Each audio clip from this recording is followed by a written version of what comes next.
এখানে হচ্ছে গিয়ে পেঁপে আর আলু ম্যাশ করে নিয়েছি, এই দুইটা হচ্ছে গিয়ে ভর্তা বানাবো। আর এখানে হচ্ছে গিয়ে পেঁয়াজ নিয়েছি, পেঁয়াজটাকে লবণ দিয়ে খুব ভালোভাবে মুখে নিচ্ছি।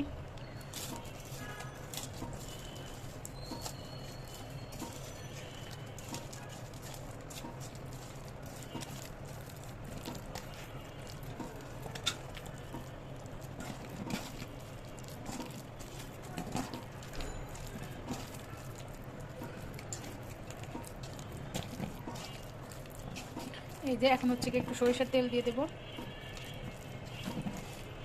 রোজার পরে ইফতারের পরে কিন্তু এরকম গরম গরম ভাতের সাথে এরকম ভর্তা দিয়ে খেতে কিন্তু অনেক ভালো লাগে। সেহরিতেও ট্রাই করতে পারেন।